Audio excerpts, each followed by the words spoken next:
You're listening to a sermon originally recorded by Schweitzer United Methodist Church in Springfield, Missouri. Check us out online at sumc.co. And if this sermon blessed you, be sure to share it with someone else. Thank you so much for listening. Now, on to the message.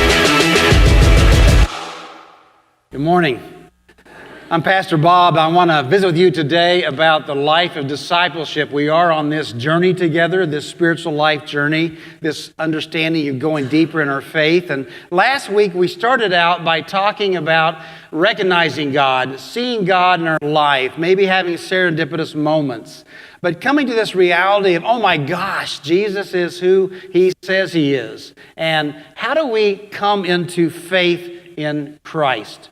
Well, today we're talking about something that's building on that understanding of we're entering into this life of discipleship. And it isn't easy. It is not an easy way in which to even find, let alone follow. Jesus spoke to this. When you look at the Gospel of Matthew, we're going to be looking at verses 13 and 14. So Jesus says these words, "Enter by the narrow gate, for the gate is wide and the way is easy that leads to destruction. And those who enter it are many. For the gate is narrow and the way is hard that leads to life. And those who find it are few." Now notice the first thing Jesus says is that there's a broad way. There's a way in which most people go. There's a way of destruction. There's the highway to hell, whatever you want to call it. But it's really a wide swath of a path. And He contrasts that to this narrow gate. And it's almost like you've got to be looking for it because you could miss it. And it's one thing to go through the narrow gate. It's even another thing to keep on the path once you find it. So how do you decide the path of faith? How do you decide if you want to be a disciple? How do you know if you're on track? What's your criteria? Many people look at faith as kind of like a cafeteria plan. You know, maybe it's like choosing your health insurance, okay?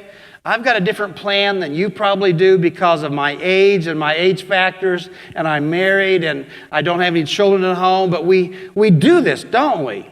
And for good reason. We choose a cafeteria plan. We have a la carte in terms of where we go and eat. We enjoy those options. And oftentimes we can think of faith as kind of like, okay, I guess I'm just going to kind of pick and choose where it works for me, right? Is that the way it works? Or is it kind of like what's trending now? What's popular? Is it a new fad? Is it kind of like a kaleidoscope that you shake up the whatever that is, and you get a new pattern and you get a new color, and it's whatever, trips your trigger, makes your heart want to sing, whatever resonates, gets your juices flowing. Is that the way this all works? One of the things I love about the millennial generation and younger people today is your emphasis upon tolerance and your emphasis upon justice and not wanting to give up with that. My struggle with some of those views is that can you not be a justice person and be tolerant of all people, but do we have to believe that all opinions and all options are equally valuable? Or that all truth is relative? Because if we have to, man, I struggle with that. I got to be honest. I love the opening lines of the movie Lord of the Rings, The Fellowship of the Ring, where it says, the world has changed. I feel it in the water. I feel it in the earth. I smell it in the air. Much that once was is lost. And what I'm sensing in my spirit, in my heart, as I go through life and as I've been following Jesus for a long time, I sense that in our culture, in our world, and I don't want to be a Debbie Downer here today, but much of what once was is lost. I sense it's just harder. I just think it's harder to be a follower of Jesus today and get our bearings and know where this pathway is and how to stay on it than it has ever been. So today, maybe you're a new Christian, or maybe you're someone that's re-engaging in your faith, or maybe you're just really starting to take your faith seriously. How do you decide? How do you get started? How do you know if you're on track? That's what we want to talk about today. I had an eye examination Friday, and as I was visiting the doctor, you fill out information about yourself, and I filled out the information, occupation, pastor, and the receptionist says, oh, you're a pastor. Usually I don't like people to know I'm a pastor because they start looking at me really weird, or it usually shuts down conversation. But she said, oh, you're a pastor. She said, I'm a new Christian. And she was real excited about her faith. She says, yeah, I am being discipled by someone. So that was her word. She says, I am being discipled. And she said, I meet up with another person, and she is speaking truth into me, and she's helping me to learn the scriptures, and I'm just finding my way. And she said, I became a Christian years before. So this woman is probably midlife. She says, I became a Christian a long time ago. I got saved a long time ago, she said. But I just strayed away because I never had someone to show me the way. And friends, all of us need other people, especially when we're just learning this life, this pathway. We need other people to help us and to guide us on the way. But the question is, well, how do you find that person, and what are the qualifications you look for? So Jesus talks to this, he speaks to this when he says, beware of false prophets, or beware of people that claim to speak for God, who come to you in sheep's clothing, but inwardly are ravenous wolves. You will recognize them by their fruits. Are grapes gathered by thorn bushes, or figs from thistles? So every healthy tree bears good fruit, but the diseased tree bears bad fruit. A healthy tree cannot bear bad fruit, nor can a diseased tree bear good fruit. Every tree that does not bear good fruit is cut down and thrown into the fire. Thus you will recognize them by their fruits. I was in the gym the other day. Yeah, I do work out. And I was at the Meyer Center, and I noticed this photo of Gretchen, and she's advertising her wares as a personal coach, a training coach, and she's got her qualifications. She's listing there on how she can help you meet your goals and what she will do for you. Well, how do you choose a spiritual coach? Or how do you know what pastor to follow, or what teacher to follow, or who to read? Or how do you know that someone is really guiding and directing in the way of Jesus? And Jesus has just been speaking to that. He says, you'll know them by their fruit. You'll know them by their character. You check out their life. If possible, you get to know them. If they're married, how do they treat their spouse. If they've got parents, most people do, but not all. How do they treat people in their family, their kids? Who's following them, or what is it they're about? Is there a sense of goodness that just flows out of them? Is it all about them? Are they the center of attention? Or are they really there to glorify God? Do they remind you of Jesus? Is there a sense of humility about them? A humility where they bend the knee to glorify God? And when they have a sense of, we need that humility, I think KJ demonstrated a moment ago when he talked about making a confession. It's not that they're perfect, but you're saying, I just wasn't centered. I wasn't ready yet. But I want to follow someone that is so honest about their own struggles and their own realities, and when they mess up, but they have a humility that centers them and keeps them centered on God. Those are some of the characteristics, right, that you look for in the fruit of a person's life. And we can always go with the woo factor. We can always go with the drama. We can always go with the charismatic, highly prized individual. And by golly, sometimes that's fine. They're on target. But that's not the criteria to go by. Not according to Jesus. Personally, I like to go with someone that's got a little bit of a track record. What's their life been like? What do you see? How have they left people in their path that's followed them? Well, Jesus goes on to talk more and more about what you look for. When he says, not everyone who says to me, Lord, Lord, will enter the kingdom of heaven, but the one who does the will of my Father who is in heaven. That's always bothered me. On that day, many will say to me, Lord, Lord, did we not prophesy in your name and cast out demons in your name and do mighty works in your name? And then I will declare to them, I never knew you. Depart from me, you workers of lawlessness.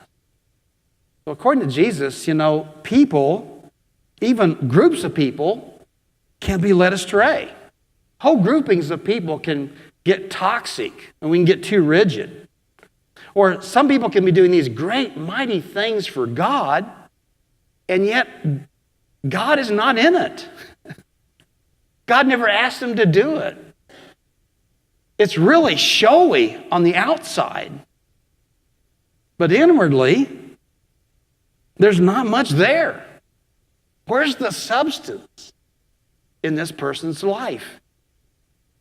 Billy Graham left us this week. Some of you knew him as just an older man. Some of us remember him as the young evangelist. But for 7 decades, this guy preached the gospel. He was the greatest evangelist of the 20th century. He had the greatest impact on the world through his preaching. He was not simply a great evangelist. He was a great prophet. And he became America's pastor. He was this amazing combination of prophet and pastor and evangelist, all the while being one of the most humble persons you could ever meet. He could speak to presidents, and he did. When Richard Nixon and his Watergate stuff was going on, one person who stayed with him was Billy Graham. He says, to criticism, he says, I am going to be praying with this man.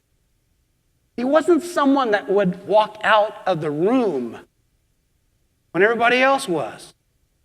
When Ronald Reagan was shot, who did the president call from his hospital bed? Billy Graham. When the Clintons were going through their very public revelation of Bill's indiscretions as president. Bill and Hillary both spoke about how it was Billy Graham that spoke into their life and got them centered. When George W. Bush was struggling with alcoholism, he said, "The guy that set me free," his words that meant the most, and opened up my heart to Jesus, was a personal word from Billy Graham.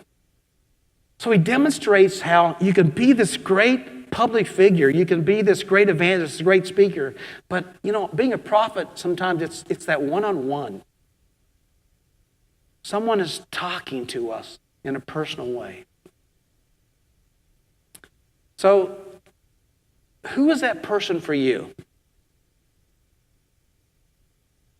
How do we find those individuals in our life where we're wanting to develop our faith? We've got to create a framework of faith. We don't want to be too rigid. We don't want to be a part of a community where it's just so toxic and so legalistic. I mean, who wants that? Who wants a dead orthodoxy where you believe all the right things maybe, but you don't have a living faith, you don't love people? But who wants to be a part of something that's just so willy-nilly? It doesn't challenge. And it's anything goes. We want to be a part of a community and a faith where, here is the way. Let's walk in this together. I had that guy at a particular time in my life. I was in my 20s. I was 21 years of age. In fact, I was in college. And there was a little old man. I just called him a little old man. He was a retired Methodist preacher from Iowa in Higbee, Missouri. And I was at Central Methodist College. And I was learning all these amazing things about scholarship. Lower criticism, higher criticism, modern criticism, all about the German theologians. It was quite a heady experience. And I was going through this college years in which everybody just kind of does whatever you want to do and you think what you want to think. And I had this guy, Brother Fitz, in his 70s. He and his wife Hulda were retired. He built this house out in the country. He was a horrible carpenter. The place was about to fall down as he was building it. I mean, you would stay there overnight, and when the furnace kicked in, you would think the noise would raise the dead. But Brother Fitz spoke into my life, and he reminded me that this is not just some heady experience. He introduced me to the devotional classics. He introduced me to the devotional life. And it wasn't so much about what he taught or what he knew, but who he knew. This guy knew Jesus. And for 9 months, just 9 months in my life, he was there. Then I graduated and went on. But over 40 years ago, I know it was who he was at the time in which I needed him, that he helped me on this life of discipleship to stay centered and to keep going deeper. That's what we need in our lives. Who's that person for you? There's an old saying that says, when the student is ready, the teacher will come. So it's not just something that can be structured. It's not something that can just be laid on you, although we are about trying to create an atmosphere and a culture at Schweitzer where that can happen. But it can oftentimes be organic. But it's when you begin to pray for that and want that and desire that Brother Fitz's kind of begin to show up just when you need them. And we want to be that also, don't we? For other people. It's not like it's, okay, I'm receiving, and I was a pastor, a 21-year-old pastor when Brother Fitz was mentoring me. So there's a lot of dynamics at work on this life of discipleship. At Schweitzer, we have what we call circles, a discipleship plan. And we believe that everyone should be a part of classes, that we need to be growing and learning. It can be a Sunday school class of any age. It can be Bible studies during the week. It can be the class that I'm leading on Sunday nights and Wednesday nights, going deeper in faith. But we need to be receiving input. We need that interplay, that dynamic at work with other people. And then covenant discipleship groups is something that we've created in the past year in which 6 or 8 people can get together and create their own covenant. This is the way that we are living out as the disciple of Jesus right now. And we talk through that and we look through the covenant together. And this is how I'm living my life. How are you living your life? Are you following the covenant? Are you doing this spiritual practice? And it may sound like, man, that's awfully rigid, but no, it's life-giving. It's like, I've decided to follow Jesus. It helps me to stay on the path. So how is that, and how can that be working for you? We'll be talking more in the coming weeks about bands and spiritual guides. Well, Jesus went on, and Jesus said these words. Everyone who hears these words of mine and does them. Notice the connection, not just someone that hears, but everyone who hears these words of mine and does them will be like a wise man who built his house on the rock. And the rain fell, and the floods came, and the winds blew and beat on that house, but it did not fall because it had been founded on the rock. And everyone who hears these words of mine and does not do them will be like a foolish man who built his house on the sand. And the rain fell, and the floods came, and the winds blew and beat against that house, and it fell. And great was the fall of it. Well, we've sure had our rain this week, haven't we? And the wind sure blew last night. And Jesus does not say, if this happens in your life. He says, when the rain comes. When the wind blows. When the storms come. There's 2 different lives that's going to experience that. He could not make the contrast ever clearer. That those who build their life on my words and my life and my teaching and in relationship with me are wise. And those who choose this other path are foolish. There's a way in which you can build your life that's rock solid. Come what may. You're going to stand. And there's some, it's shifting sand. Some are able to stand up to what happens. And some fall. You and I are living in a crazy world. I don't have it figured out at all.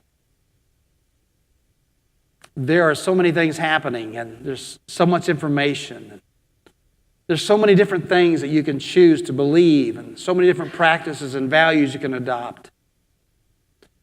But what keeps me centered are the words of Jesus and the teachings of Jesus, and continuing to live forward into the teachings of Jesus. And there's times when I just get fuzzy and I don't hear from God very well. And I need other people then that I've built these relationships with that helps me, because they're not perfect, but they love Jesus and they're hearing from Jesus and they're walking with Jesus. And those who have those kinds of relationships and those who have that kind of heart, they just haven't found the narrow gate. They're walking the narrow path. And the narrow path isn't rigid. It's not like it's legalistic. But it is hard. It's hard. But it is worth it. Because it is life. So where are you in your relationship today? Where are you in your relationship as a follower of Jesus? Have you found the gate? Are you walking the path? And if you have, are you helping others to help find that path and stay on that path? And are you taking advantage of all the opportunities that we offer here at Schweitzer in helping you and helping each other to stay on this path that leads to life?